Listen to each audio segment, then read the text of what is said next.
Greetings and welcome to the Sports Card Ripping Teacher. Just when I think I've seen it all at Wrigley Field, that 11th inning happened yesterday. I don't even know what to say. Actually, I was pretty much almost home by the time that happened. When I left the ballpark, the Cubs were down, I think, 2 runs. They tied it in the 9th. They had the best opportunity possible in the 10th inning to win it. Man on third, I think just 1 out, could not get the job done. I was thinking maybe suicide squeeze. Carl Armstrong was at the plate. Seiya Suzuki was at third. I mean, we don't want to say sliding anymore possibly, but that would have been totally unexpected because Pete Crow was out in front of every single one of those breaking balls there. But, I mean, they could still, Ryan Presley could still be giving up runs during the 11th inning. I don't know if the game is actually over. Crazy stuff, folks. Crazy stuff, but the Cubs will be back at it here a little bit this afternoon. All right, class is in session. Today is Wednesday, May 7th, lesson 163, and take goes out to Dermontti Dawson. That's right, 13-year career on the line in Pittsburgh. He's a 7-time Pro Bowler, member of the Hall of Fame, the All-90s team. And for our linemen, there's not a lot of those like flashy stats that I'd say with quarterbacks, with home run hitters, pitchers, whatever it is. So I started digging. Now, there's a stat called, it's the FMB on Pro Football Reference, and it's number of times fumbled, both lost and recovered by own team. These represent all fumbles by the player on offense, defense, and special teams, available for players in games since 1989. And Dermontti Dawson, he has 4 of these in the regular season and 1 recovered fumble for negative 23 yards. I mean, our offensive linemen, there's no need to say, oh, you've lost 23 yards when you're just, for most of his career, a center. You're just knocking helmets every day. No need to have this stat for our linemen. In the postseason, he has 1 of these FMDs for negative 13 yards. That's a stat we need to get rid of for our linemen, that's for sure.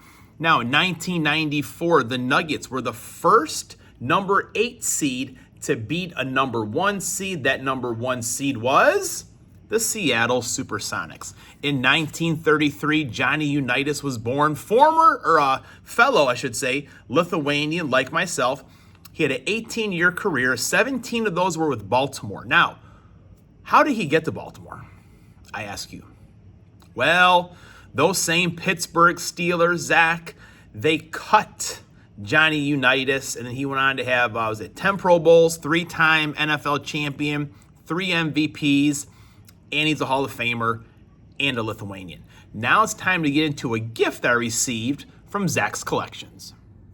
All right, we're back. So just over a week ago, I received a message from the man, the myth, the gum. That's right, Zach's Collection. He said, hey, I'm going to send a package to you in the mail. And craziest thing, honestly, it came like the next day. So it was just super speedy. I definitely appreciate it. And I opened it up just to kind of make sure, there's no living animal in there, stuff like that. But mostly because my own boys are like, well, what's in there? What's in there? And they just drive me crazy. So I opened it up. And I am super excited. Super excited as always.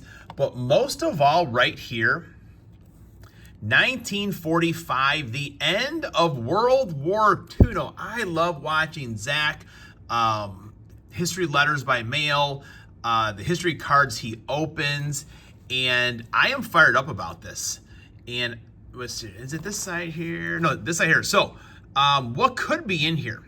DNA hair cards, dog tags, autographs, pilots, autos, challenge coins, plates, aura, 101 cards, coin cards, I think, uniform relics. I mean, I am pumped up about this. Now, I'm going to save this for now. I have a really good friend. He is an author. He is a high school history teacher, but he has written 2 books, Lithuanians in Chicago, and he said that he will open this with me. Now, I have to get onto his schedule, being a big-time author, stuff like that. He's going to try to fit me in, but hopefully next week, him and I can bust into this, because all right, we're back. like I was saying, I love the history stuff, and the way that, some of the card companies are going with, canceling Topps Chrome Platinum. Maybe I start doing the history cards. I don't know. You'll have to wait and see. But Zach, thank you very much. I am more excited than to bust into that blaster box right there. But he also sent me a couple packs. It looks like here we got some Cubs, some Green Bay Packers, some more Cubs as well. So these I have not opened yet. It'll be our first looks right over here. And we're starting off hot. Shota Imanaga on that Chrome card. Beautiful card right there. I mean, I feel bad now bringing up that Johnny Unitas was a Pittsburgh Steeler property at one point. Salmon Slammy Sosa, so glad that Sammy's back in the mix. He'll be back at Wrigley Field this summer. Billy Williams, Ron Santo, just listen to the sound of these Allen and Ginter cards. I mean, that's music to my ears. Gypsy Queen, that's another one right there. We got Shota, Aramis Ramirez. What a third baseman. Actually, before we started working yesterday, myself and another buddy were talking about Aramis Ramirez. And how did it come up exactly? Oh, yeah, Michael Barrett. We talked about Michael Barrett, how he threw his punch at A.J. Pierzynski. But Michael Barrett came from the Expos originally as the third baseman. But we think Aramis Ramirez was the reason he was moved to catcher. I was supposed to fact check that, but I did not. Ferguson Jenkins, we'll see him a couple times each year. Campus Icons, Riley Leonard. Oh, what a run that was. What a run. Riley Leonard, I believe, is the new Indianapolis Colts, or not new, but he was drafted by the Colts. So best of luck to him. Steve Angeli, he did hit the transfer portal. He played in that national championship game for, I think, the start of the first half or something like that. He did pretty well. Eventually, Riley Leonard came in, and I was sad to see him leave. I know they have C.J. Carr. He's supposed to be really, really good. But Angeli did nothing but impress me in the times he did get to play. So best of luck to that young man right there. Ernie Banks, let's play 2. My main man right there, Nico Horner. Nico had a beautiful at-bat yesterday. I think it was a drive-in. No, it was to advance the runners. So start of the 10th inning, Cubs had runners on first and second. Nico came up. His main job was hit that ball to right field, which he did. Long fly ball. Advanced the runner to third base with 1 out. Unfortunately, the Cubs did not score, and then the floodgates opened in the wrong way for the North Siders. Another, I need to put Aramis Ramirez on the stand because he was so clutch. Man, great hitter. And Ron Santo, really, of all the heir apparents to third base, I mean, Aramis was that one guy that actually filled the hole for Ron Santo. Man, Rhino, beautiful looking card right there. I mean, that might look good TTM'd as well. Love getting those Ryan Sandberg autographs in the mail. Ferguson Jenkins. Ooh, look at that. Nico Horner. Oh, I like that. A little Topps Heritage. Man, Nico, such a solid ball player. He was a little bit injured last year, back healthy this year. Domingo Ramirez, got some ink on the Domingo there, I believe, don't we? Yes, we do. Very nice. You gotta love that Topps right there. You gotta love the Topps. Thank you very much. You got to put ink on the stand there, folks. We'll have them share it with Steve Angeli, no longer Notre Dame. There's Rhino and the Goodwin champions and the Hawk, Andre Dawson. Another great Chicago Cub right there. And there's one more pack to go. Zach, he's been having a bunch of battles with Julie, taking his chances there. Going up against Julie, best of luck to you, buddy. But Jank Pack Thursday is one of the things I do look forward to each week. Will Zach eat the gum? And I will eat the gum myself. But Zach, he was, one of the first ones to do it. And he's a legend for sure.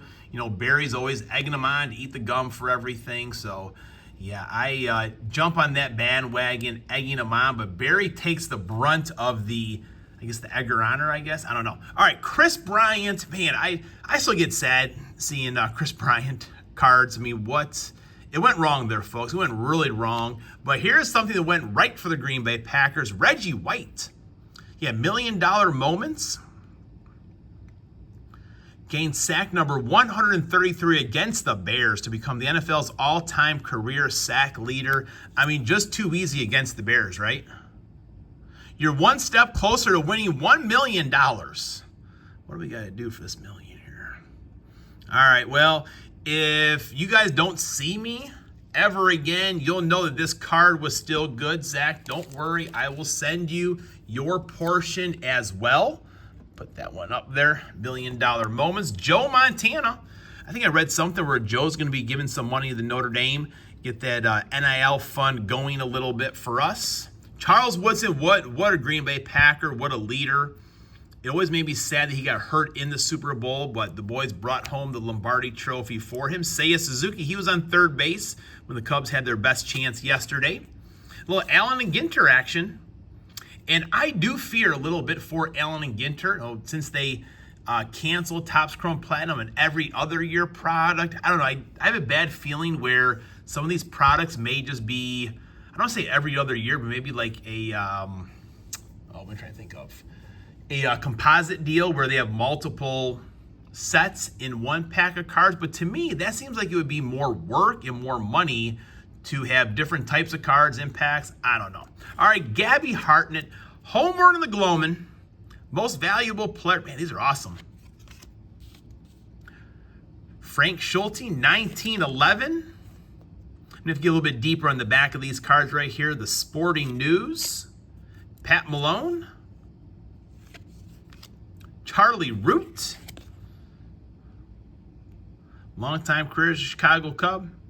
201 wins, 160 losses, and a 3.59 ERA. Not too shabby. Hack Wilson.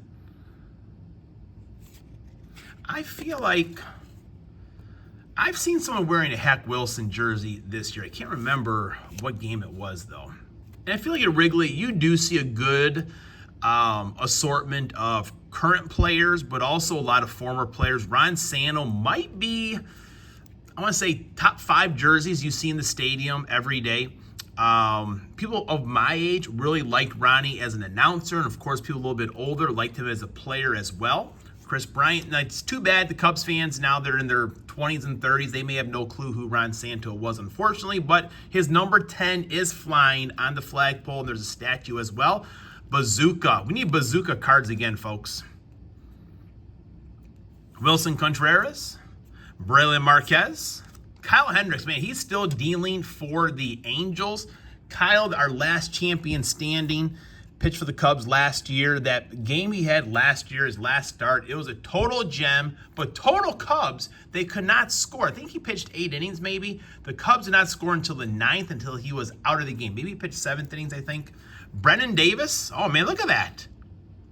Sweet, gold standard. Got a patch right there. Thank you very much. Pete Crow Armstrong, and my main man right there, Nico Horner. So Zach, thank you very much. If you're not subbed up to Zach already, give him a sub and check out Jank Pack Thursday tomorrow, which is Thursday, I guess. But for now, class is dismissed.